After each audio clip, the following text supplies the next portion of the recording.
स्वागत है आपका दुनिया जहान में। मेरा नाम है मोहनलाल शर्मा। हर हफ्ते एक सवाल और उसका जवाब तलाशने की कोशिश। बीबीसी पड़ताल दुनिया की। 15 फरवरी 2022 कनाडा का राष्ट्रीय ध्वज दिवस था और यह दिन 13 देशों के उन 29 लोगों के लिए यादगार बन गया जिनकी जिंदगी उस दिन हमेशा के लिए बदल गई, जब उन्हें वीडियो कॉल के जरिए कनाडा की राष्ट्रीयता की शपथ दिलाकर नागरिकता प्रदान की गई। Please turn on your microphones and remain silent and raise your right hand. ये समारोह 35 मिनट तक चला और इसमें कनाडा के प्रधानमंत्री जस्टिन ट्रूडो भी शामिल हुए।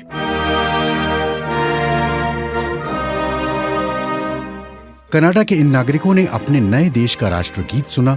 कनाडा की समस्या ये है कि वहां लोगों की कमी है और काम करने वालों की भी। इस समस्या से निपटने के लिए कनाडा ने 2025 तक कुशल रोजगार करने वाले अप्रवासियों की तादाद हर साल 5 लाख से बढ़ाने का लक्ष्य रखा है। कुशल श्रमिकों की किल्लत की समस्या से कनाडा ही नहीं बल्कि और देश भी जूझ रहे हैं।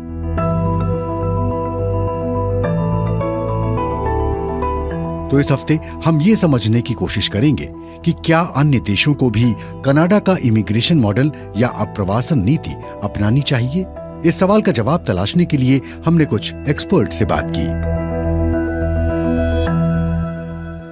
पार्ट 1, जितने ज्यादा उतना बेहतर।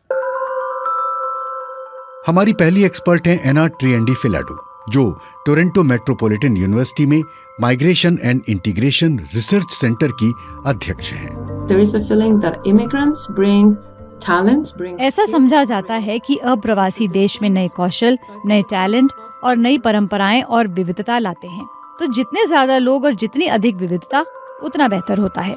भूभाग के हिसाब से कनाडा रूस के बाद दुनिया का दूसरा सबसे बड़ा देश है, लेकिन कनाडा की आबादी केवल 3 करोड़ 8 लाख है। Canada is also geographically भौगोलिक दृष्टि से कनाडा अलग थलग है और उन क्षेत्रों से दूर है जहां अस्थिरता और आर्थिक समस्याएं ज्यादा हैं। इस कारण वह अप्रवास को नियंत्रित कर सकता है और तय कर सकता है कि किसे देश में आकर बसने दे। कनाडा में अप्रवासन का इतिहास लंबा है। सेकेंड वर्ल्ड वॉर के बाद 1947 में कनाडा ने अपने अप्रवासन कानून में बदलाव करके काम करने के लिए विदेशियों को लाना शुरू किया था, ताकि अर्थव्यवस्था का पुनर्निर्माण हो सके। और फिर 1960 के दशक में कनाडा ने अंकों पर आधारित अप्रवासन नीति या पॉइंट बेस्ड इमिग्रेशन मॉडल अपनाया और ऐसा करने वाला वो पहला देश बना। So it's a system based on human capital and then ये मानव संसाधन आधारित व्यवस्था है। अगर आपकी आयु 35 या उससे कम है तो कुछ अंक मिलेंगे। अंग्रेजी और फ्रेंच आती है तो उसके भी अंक मिलेंगे। अगर आपके भाई या बहन कनाडा में हो तो उसके अंक मिलेंगे। कुछ अंक और मिलेंगे अगर आपके पास कनाडा में काम करने का अनुभव हो। कनाडा में अप्रवासन के लिए विदेशों से आवेदन किया जाता है और सबसे अधिक अंक पाने वालों को कनाडा आकर स्थायी निवासी बनने के लिए आमंत्रित किया जाता है और उनके कनाडा पहुंचते ही ये प्रक्रिया शुरू हो जाती है। So as you can imagine, this is a very highly regulated system. ये एक बड़ी ही नियंत्रित व्यवस्था है, मगर स्थायी निवास का दर्जा पाने पर भी आपको मतदान का अधिकार नहीं मिलता है, जो कि राजनीतिक अधिकार है। 3 साल तक स्थायी निवासी रहने के बाद आप कनाडा की नागरिकता पाने के लिए आवेदन कर सकते हैं। इस दर्जे के तहत आपके परिवार के सदस्य भी आकर आपके साथ रह सकते हैं और उनका अंग्रेजी या फ्रेंच जानना या पात्रता होना भी आवश्यक नहीं होता। आपके पति या आपकी पत्नी को वर्क परमिट भी मिलता है। यूरोपीय देशों की दृष्टि से ये अजीब है।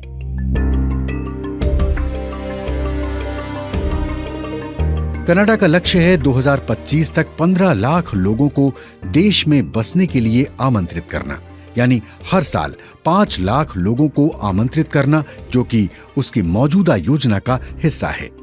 एना ट्रिएंडीफिलाडू कहती हैं कि प्रधानमंत्री ने 2018 में 3 सालों में 12 लाख लोगों को लाने की घोषणा की थी, यानी सालाना 4 लाख लोगों का कनाडा में अप्रवासन।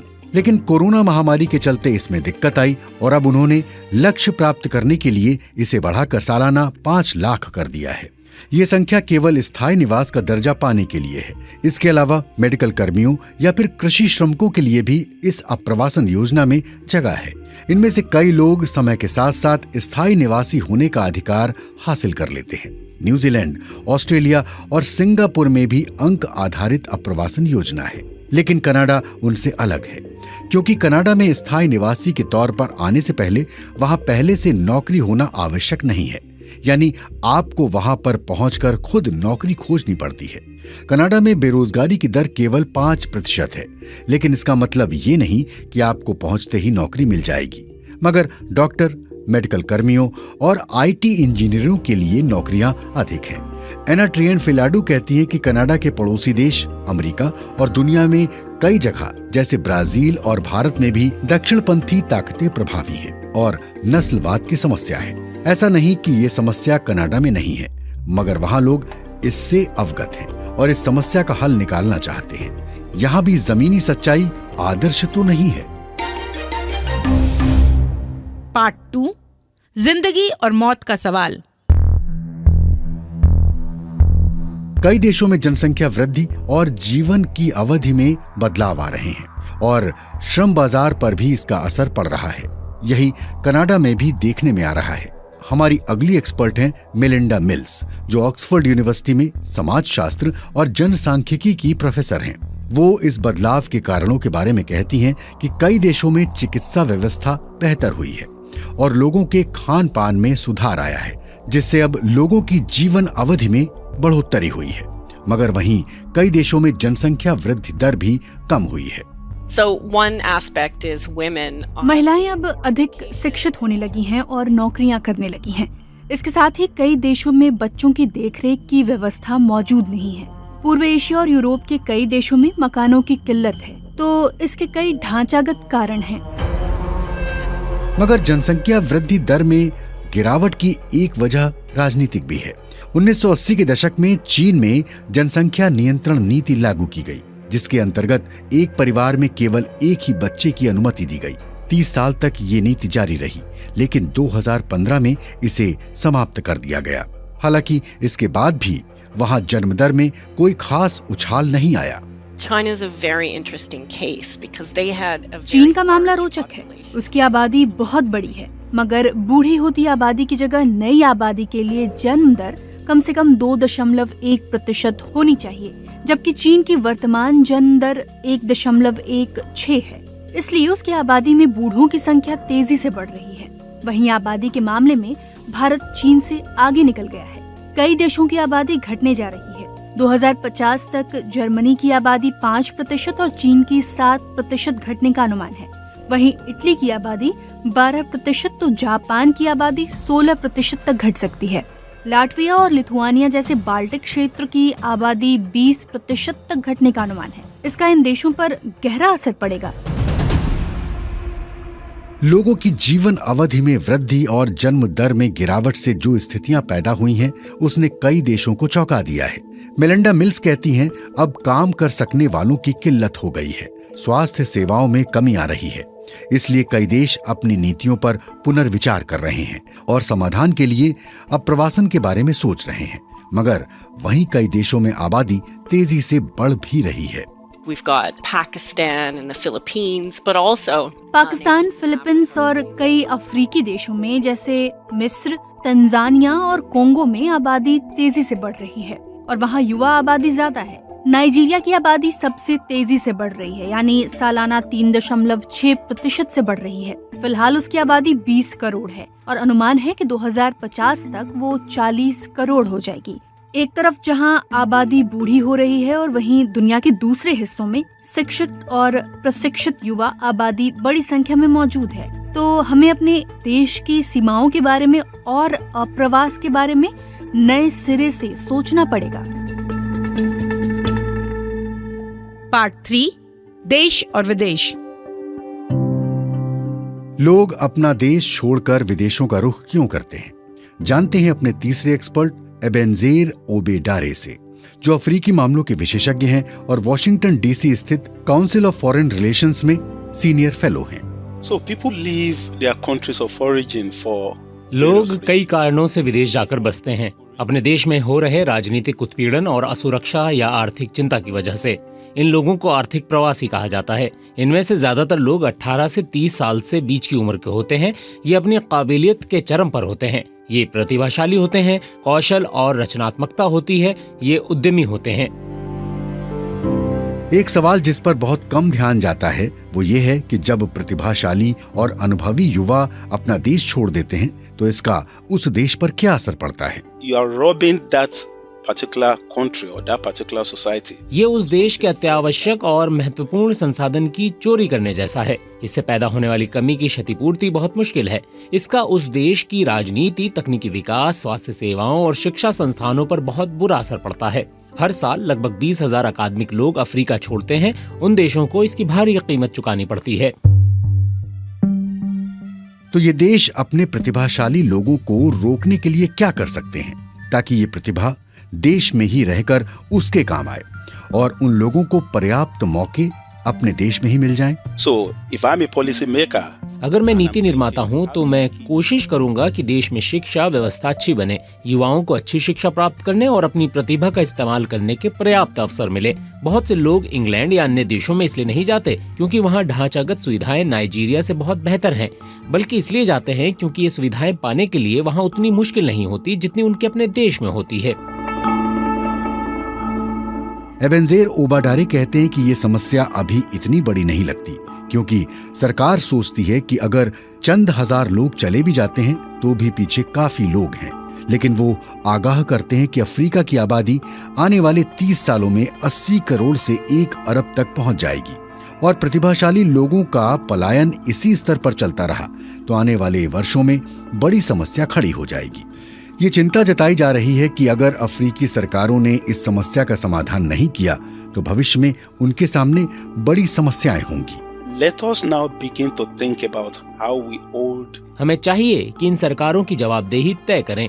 उनसे पूछा जाए कि क्यों आपके प्रतिभाशाली लोग देश छोड़ रहे हैं, युवाओं को रोजगार देने के लिए क्या सहायता चाहिए। इन सरकारों के प्रशासन के तरीके की निगरानी और जवाबदेही होनी चाहिए और यही बात आम अफ्रीकी लोग भी चाहते हैं। पार्ट 4, कनाडा की नकल। अगर जनसांख्यिकी के अनुमान पर नजर डालें तो आने वाले सालों में कई देशों को कुशल कर्मचारियों और मजदूरों की किल्लत का सामना करना पड़ेगा। ये राय है हमारी चौथी एक्सपर्ट जेसिका बायथर की, जो बर्लिन स्थित रॉबर्ट वॉश फाउंडेशन में वरिष्ठ शोधकर्ता हैं।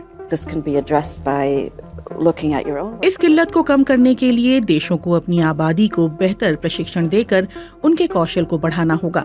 लेकिन इसके बावजूद कई क्षेत्रों में प्रवासी श्रमिकों की भूमिका महत्वपूर्ण रहेगी। जर्मनी में श्रमिकों और कर्मचारियों की बड़ी किल्लत है। साथ ही वहाँ जन्म दर गिर रही है और आबादी का बड़ा हिस्सा बूढ़ा हो रहा है।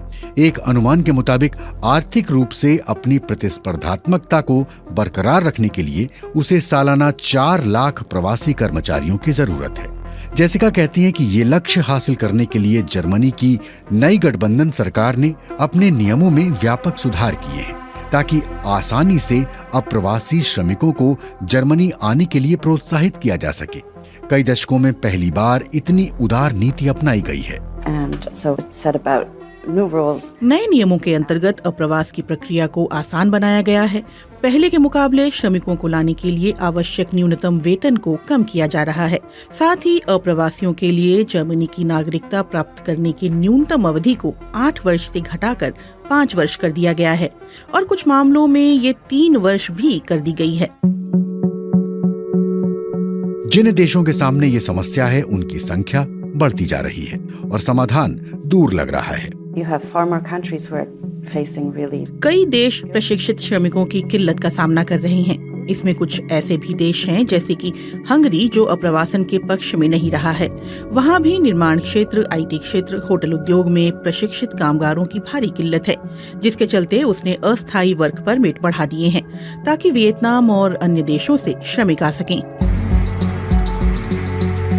लेकिन उदार नीतियों के बावजूद इन देशों को अप्रवासन के अपने लक्ष्य को पाने में दिक्कत हो रही है। ऐसा नहीं है कि जर्मनी आने के लिए लोगों में होड़ लगी हो। फिर भाषा की समस्या है। ऐसी रिपोर्टें भी हैं कि जो लोग आए हैं वो जर्मनी छोड़कर वापस जा रहे हैं क्योंकि रोजमर्रा की जिंदगी में भाषा की अड़चन के अलावा उन्हें नस्लवादी भेदभाव झेलना पड़ता है या वो इस समाज में सहज महसूस नहीं करते। लेकिन इसके लिए जर्मन सरकार कई कदम उठा रही है ताकि अप्रवासी जर्मन समाज में घुल मिल जाएं। उन्हें जर्मन भाषा सिखाई जा रही है, मगर अप्रवास के बिना इन देशों को बड़ी चुनौतियों का सामना करना पड़ेगा। कई देश कनाडा की तरह उदारवादी अप्रवासन नीति अपनाते नजर आ रहे हैं, लेकिन क्या कनाडा का अप्रवासन मॉडल सभी के लिए अनुकूल होगा? कनाडा की एक विशेषता है उसका विशाल भूभाग और बेरोजगारी की दर में कमी और आम लोगों का अप्रवासन नीति को समर्थन, जो कि अन्य देश के पास नहीं है। तो जवाब सीधा है, कनाडा की हो या किसी और की, लेकिन एक अप्रवासन नीति सभी देशों में लागू नहीं हो सकती।